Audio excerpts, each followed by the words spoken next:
Friends, welcome to Edufly JEE NEET. और last के class में हमने पढ़ा था रिलेटिव एसिडिक स्ट्रेंथ फाइंड करना। हमने एग्जाम्पल लिया था H2O और H2S का। दोनों में से हमने क्या करा था, H+ हटा दिया था और कॉन्जुगेट बेस बनाया था।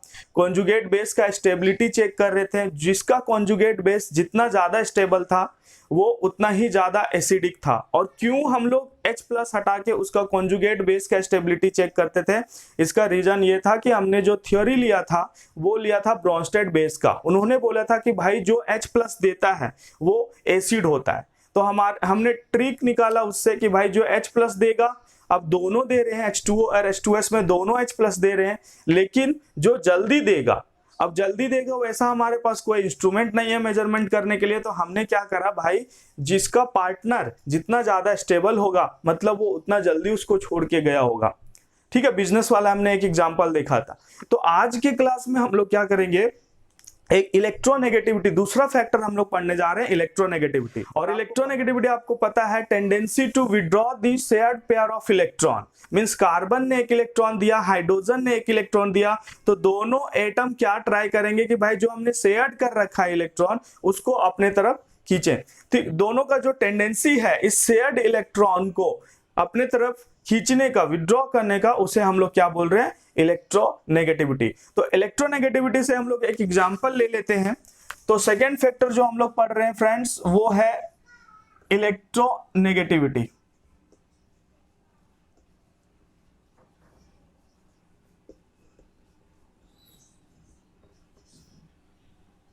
इलेक्ट्रोनेगेटिविटी, ठीक है। इसमें से मैंने एग्जांपल ले लिया CH4NH3। थर्ड एग्जांपल इसमें H2O ले रहे हैं और फोर्थ ले रहे हैं HF। ठीक है, हमने फर्स्ट, सेकेंड, थर्ड, फोर्थ, ठीक है, हमने ले लिया मीथेन, अमोनिया, वाटर, और उसके बाद हमने लिया है HF। और हमें फाइंड करना है कि भाई सबसे ज्यादा एसिडिक इसमें से कौन है। तो हमारा पैटर्न एक ही है, क्या करना कि भाई जब भी आपको एसिडिक स्ट्रेंथ फाइंड करने के लिए दिया जाए तो आप हटाइए H+ को और बनाइए कॉन्जुगेट बेस। कॉन्जुगेट बेस जिसका जितना ज्यादा स्टेबल वो उतना ही ज्यादा क्या होगा, एसिडिक होगा। तो बाकी बात, स्टेबिलिटी चेक करने के लिए हम लोग अलग अलग फैक्टर का यूज करेंगे, कंफ्यूज नहीं होना आपको बार बार। स्टेबिलिटी ऑफ कॉन्जुगेट बेस अगर इंक्रीज करेगा तो आपका एसिडिक नेचर इंक्रीज करेगा। तो स्टेबिलिटी का मतलब एक लाइन क्या, न्यूट्रलाइजेशन।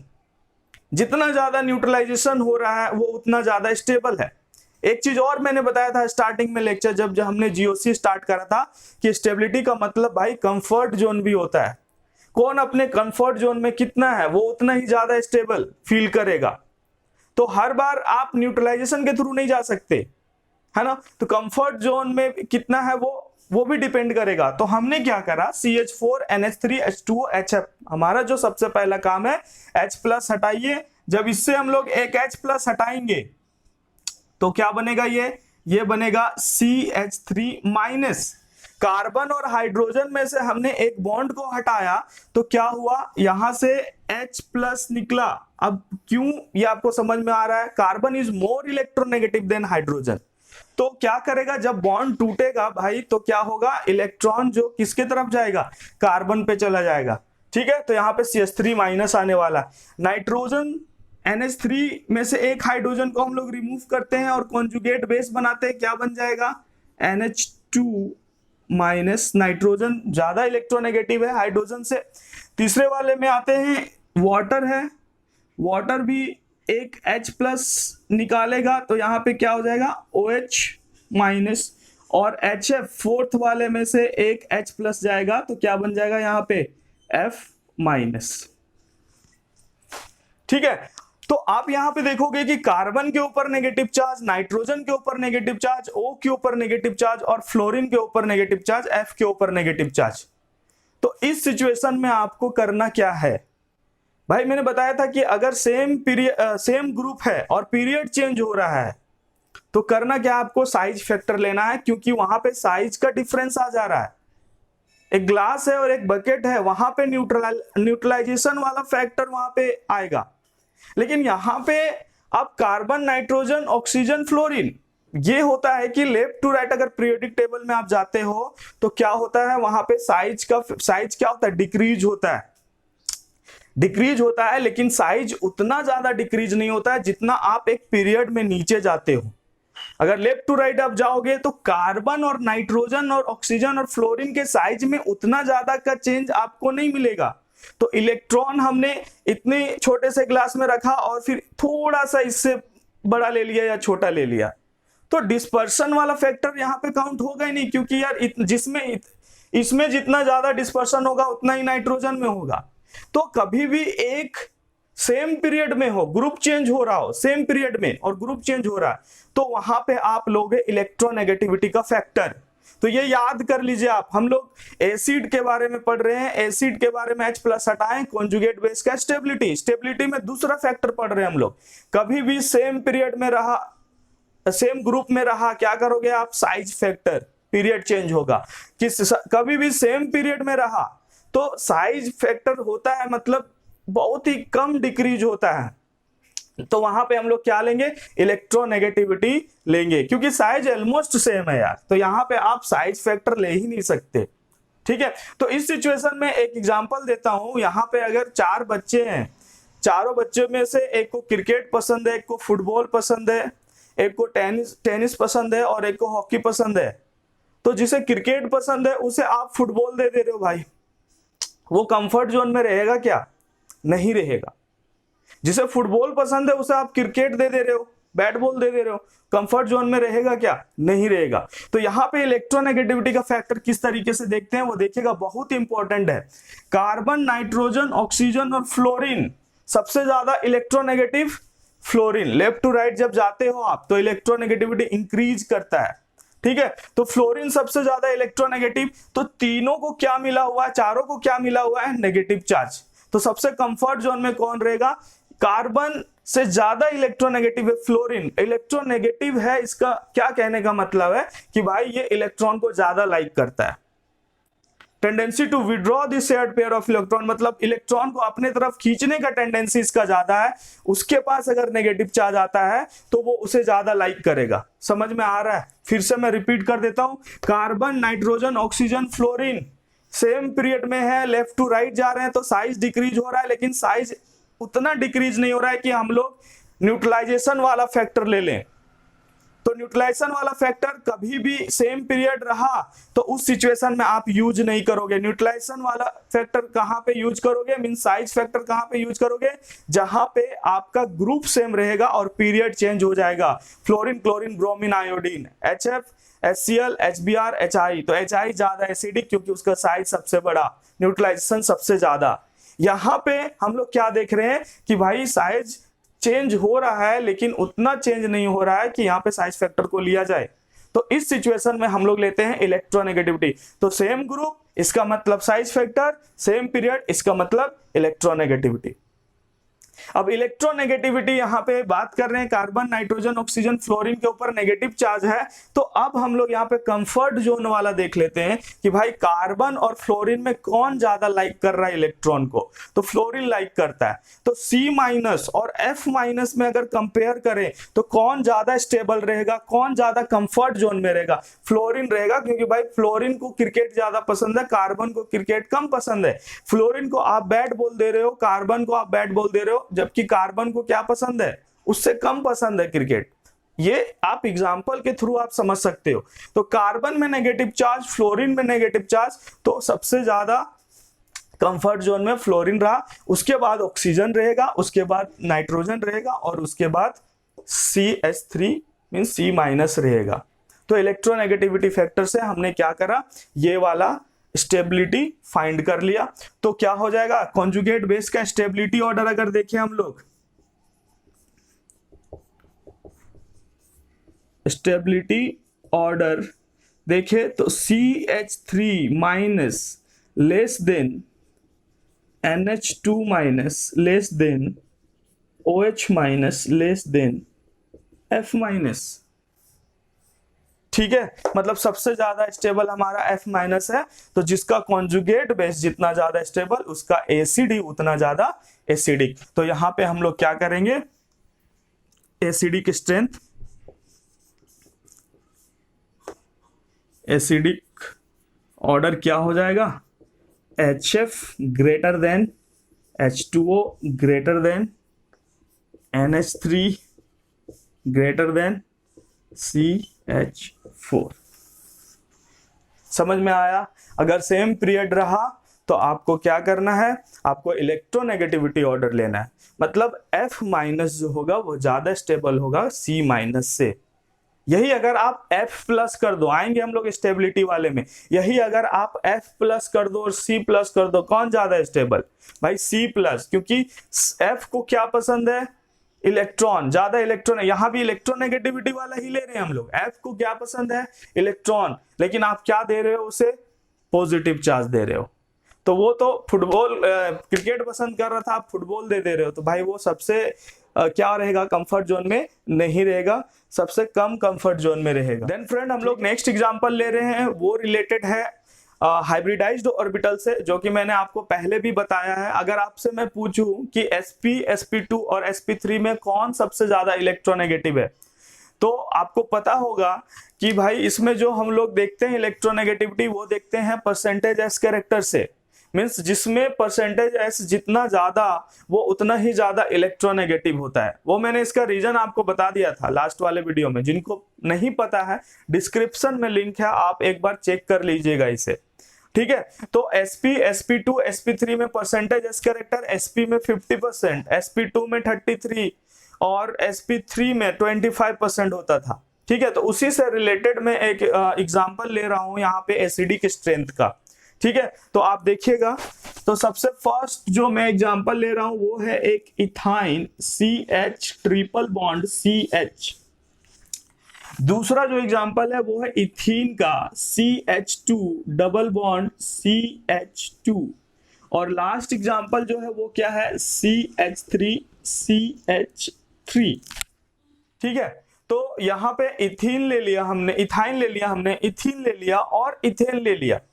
तो और हमें पूछा जा रहा है कि भाई ये जो A B और जो C है, इथाइन इथीन और इथेन है, इसमें जो सबसे ज्यादा एसिडिक कौन होगा, ठीक है। तो इसमें आप कैसे फाइंड करोगे, तो आपको मैंने सिंपल सा रूल बता दिया है कि एसिड का मतलब H प्लस देता है। भाई H प्लस निकालिए सभी में से, क्योंकि हम लोग को रिलेटिव एसिडिक स्ट्रेंथ फाइंड करना है, pH एग्जैक्ट हमें एसिडिक स्ट्रेंथ फाइंड नहीं करना है। तो सभी में से भाई H प्लस निकालिए और उसके बाद क्या कीजिए, उसका जो कॉन्जुगेट बेस है उसका स्टेबिलिटी को चेक कर लीजिए। जिसका कॉन्जुगेट बेस जितना ज्यादा स्टेबल, वो उसका एसिड उतना ज्यादा एसिडिक। तो हमने क्या क्या, अब स्टेबिलिटी चेक करने के लिए अलग अलग फैक्टर है। हमने साइज फैक्टर पढ़ लिया, पीरियड वाला याद रखिएगा, चेंज हो रहा है तो साइज फैक्टर, ठीक है। उसके बाद इलेक्ट्रोनेगेटिविटी फैक्टर पे आए हैं। इसके बाद हम लोग आएंगे, जो मेन फैक्टर है वो इलेक्ट्रॉन डिस्प्लेसमेंट इफेक्ट वगैरह है ना, 4 फैक्टर 5 फैक्टर उसमें पढ़ेंगे आराम से। उसके बाद हमारा पूरा जीओसी कंप्लीट हो जाएगा। फिर एनसीईआरटी में आपको कोई भी प्रॉब्लम नहीं आने वाला, जेईई मेंस जेईई एडवांस जो भी है, नीट, ये सब में सारे क्वेश्चन जीओसी से रिलेटेड बनेंगे। और फिर रिएक्शन जब हम लोग पढ़ेंगे तो उसमें भी आपको बहुत ज्यादा मजा आने वाला है, ठीक है। रिलेट करूंगा मैं जीओसी को, इसीलिए जीओसी आप छोड़ना मत, अच्छे से समझना, ताकि आगे फिर आपको कोई प्रॉब्लम ना हो। तो हमने लिया इथाइन। भाई अगर हमें पूछा जा रहा है कि यार ना इसका एसिडिक स्ट्रेंथ फाइंड करो, तो हमने क्या किया, आपको पता है कि सर इससे आप क्या करो, एक H प्लस हटा दो। अब ये कार्बन देगा, ये कार्बन देगा, दोनों एक ही कार्बन है, बात एक ही है ना। तो यहाँ पे हम लोग क्या करेंगे, CH triple bond C minus, carbon का इलेक्ट्रोनेगेटिविटी ज्यादा, तो ये जब रिलीज करेगा H प्लस को, तो इसके ऊपर क्या आ जाएगा, नेगेटिव चार्ज आ जाएगा। फिर यहाँ पे हमने क्या करा, एक H प्लस को रिमूव करा इस वाले कार्बन से, तो यहाँ पे क्या बन गया, CH2 double bond CH minus. और इधर जब हमने एक H प्लस को रिमूव किया तो क्या हो जाएगा, CH3 CH2 माइनस, है ना। तो भाई जब आपने केमिकल बॉन्डिंग में पढ़ा होगा कि कोई भी लोन पेयर आ जाता है तो उसका, आप जैसे मैंने ट्रिक बताया था आपको लास्ट वाले क्लास में कि नंबर ऑफ सिग्मा बॉन्ड आप काउंट करना और उसके बाद जितने होंगे, मान लो 2 सिग्मा आते हैं तो वो sp हाइब्रिडाइज्ड ऑर्बिटल, जैसे इस कार्बन की अगर हम लोग फाइंड करें, बात करें तो 1 सिग्मा 2 सिग्मा, तो ये कौन सा हाइब्रिडाइज्ड ऑर्बिटल है? sp hybridised orbital. यहाँ पे 1 और 2 3 सिग्मा के लिए 3 ऑर्बिटल को मिक्स कर देना, 1 s लेना और 2 p लेना, ये मैंने ट्रिक बताया था आपको फाइंड करने के लिए। तो यहाँ पे अगर कोई लोन पेयर भी आ जाता है तो उसको भी आप एक नंबर ऐड कर देना, मीन्स जैसे सिग्मा में जैसे करते थे, यहाँ पे 1 सिग्मा और 1 लोन पेयर है, मतलब 2 काउंट कर लेना इसको, ठीक है। तो कंफ्यूज मत होना, केमिकल बॉन्डिंग में जब मैं पढ़ाऊंगा तो उसमें और डिटेल में चलेंगे हम लोग। तो यहाँ पे क्या हो जाएगा, ये जो कार्बन है वो कौन सा कार्बन है? sp कार्बन है, ये sp2 कार्बन है और ये sp3 कार्बन है। तीनों कार्बन सेम ही है, साइज फैक्टर कुछ लग नहीं सकता है, इलेक्ट्रॉन डिस्प्लेसमेंट लग नहीं सकता क्योंकि मैंने अभी तक पढ़ाया नहीं आपको। तो जो हमारे पास फैक्टर बच रहा है वो किसका बच रहा है? इलेक्ट्रोनेगेटिविटी का। मतलब भाई नेगेटिव नेगेटिव नेगेटिव तीनों में डाल दिया। अब स्टेबिलिटी चेक करने के लिए वही वाला कॉन्सेप्ट यूज करेंगे कि भाई कौन कंफर्ट जोन में कितना है। तो ये कार्बन sp कार्बन, ये sp2 कार्बन और ये sp3 कार्बन, मतलब भाई कौन सबसे ज्यादा इलेक्ट्रोनेगेटिव है? जिसको आपने नेगेटिव दिया है, जो सबसे ज्यादा इलेक्ट्रोनेगेटिव रहेगा वो अपने कंफर्ट जोन में रहेगा। तो ये कार्बन sp कार्बन, तो इसके ऊपर नेगेटिव चार्ज, तो कौन है सबसे ज्यादा इलेक्ट्रोनेगेटिव? sp है, क्योंकि हमने पढ़ा था en ऑर्डर जो होता है, इलेक्ट्रोनेगेटिविटी ऑर्डर जो होता है, sp greater than sp2 greater than sp3, और इसका रीजन था भाई परसेंटेज s कैरेक्टर इंक्रीजेज, तो en इंक्रीजेज। तो यहां वापस से आ गया इलेक्ट्रोनेगेटिविटी वाला फैक्टर। तो मतलब इस वाले sp पे, इस कार्बन पे आपने नेगेटिव ऐड किया और इस कार्बन पे आपने नेगेटिव ऐड किया, सबसे ज्यादा कंफर्ट जोन में कौन रहेगा? ये वाला कार्बन। इसका रीजन क्या है भाई? ये इलेक्ट्रॉन को लाइक ही कर रहा था, इसका टेंडेंसी इलेक्ट्रॉन लेने का सबसे ज्यादा है। और हम लोग क्या करेंगे कि रिलेटिव फाइंड कर रहे हैं, रिलेटिव नेचर फाइंड कर रहे हैं, एग्जैक्ट तो हमें फाइंड करना नहीं है। तो इसके कंपेयर में ये जो है वो इलेक्ट्रॉन को रखना ज्यादा पसंद करेगा। यहां पे अगर ये ले लें हम, तो इसके कंपेयर में ये इलेक्ट्रॉन को रखना ज्यादा पसंद करेगा। कौन सा फैक्टर? इलेक्ट्रोनेगेटिविटी फैक्टर, ठीक है। तो इसमें फिर हम लोग क्या करेंगे, जो स्टेबिलिटी ऑर्डर देख लिए, कौन सा स्टेबल ज्यादा है, तो यहां पे आप लिख सकते हो स्टेबिलिटी जो सबसे ज्यादा है वो C माइनस CH माइनर, उसके बाद CH2 माइनस, मतलब sp कार्बन, sp2 कार्बन और sp3 कार्बन का है। तो कौन सा सबसे ज्यादा एसिडिक होगा? मींस एसिडिक नेचर की अगर हम लोग बात करें तो एसिडिक में आपको क्या दिखने वाला है? इथाइन, फिर इथीन, फिर इथेन, ठीक है। तो मतलब आप बोलोगे सर इथेन तो कोई एसिड होता नहीं, भाई यहाँ पे रिलेटिव नेचर ले रहे हैं हम लोग, ठीक है, कि भाई इसके कंपेयर में अगर H2SO4 और HNO3 में भी आपको रिलेटिव लेना पड़े तो भी आपको बताना पड़ेगा, रिलेटिव स्ट्रेंथ है ये ना। मतलब नाइट्रिक एसिड और सल्फ्यूरिक एसिड दोनों में कौन ज्यादा एसिडिक या कौन ज्यादा बेसिक भी बोल सकते हैं, दोनों एसिड है, लेकिन हम लोग अगर रिलेटिवली बोलें तो H2SO4 और HNO3 में कौन ज्यादा बेसिक होगा, तो देख लेंगे कौन ज्यादा एसिडिक है। H2SO4 is more acidic then nitric acid, तो हम लोग बोल सकते हैं HNO3 is more basic then H2SO4। तो रिलेटिव ले रहे हैं, आपको ये नहीं सोचना है कि भाई सर इथेन आपका बेसिक एसिडिक होता है, बेसिक होता है, ये क्या है ना। तो आपको ये सब चीजें नहीं समझना, आपको कोई सा भी कंपाउंड अगर ऑर्गेनिक केमिस्ट्री में दिया जा रहा है एसिडिक स्ट्रेंथ फाइंड करने के लिए, आप सिंपली क्या करो भाई, उसके पास अगर H+ है तो उसको हटाइए और उसका जो कॉन्जुगेट बेस है दूसरे वाले के कॉन्जुगेट बेस से क्या कर दीजिए, कंपेयर कर दीजिए। तो क्या हो जाएगा, जिसका कॉन्जुगेट बेस जितना ज्यादा स्टेबल उसका एसिड उतना ही ज्यादा एसिडिक, सिंपल है, ठीक है।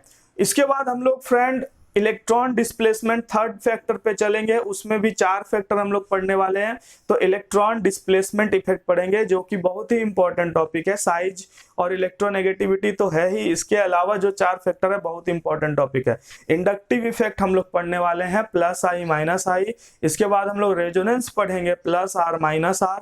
उसके बाद हम लोग हाइपर कॉन्जुगेशन के बारे में भी पढ़ेंगे, प्लस एच माइनस एच। और एरोमेटिसिटी पढ़ेंगे, उसमें हकल्स रूल होते हैं, वो बताता है कि भाई कोई सा कंपाउंड एरोमेटिक है कि एंटी एरोमेटिक है या नॉन एरोमेटिक है।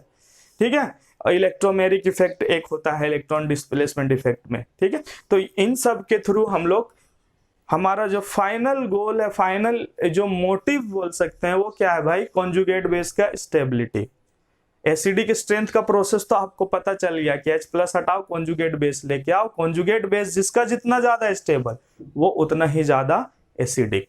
ठीक है, तो ये सब टूल्स हैं, साइज, इलेक्ट्रोनेगेटिविटी, इंडक्टिव, रेजोनेंस, ये सब टूल्स हैं कि कैसे आप किसी सिस्टम को स्टेबल देख सकते हो या अनस्टेबल देख सकते हो रिलेटिवली।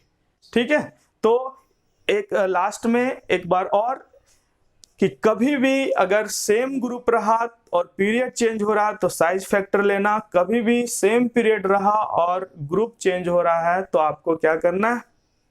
इलेक्ट्रोनेगेटिविटी फैक्टर यूज करना है। एग्जांपल याद कर सकते हो, साइज वाले में H2O is less acidic then H2S, और इलेक्ट्रोनेगेटिविटी वाले में याद कर सकते हो ethyne is more acidic then ethane.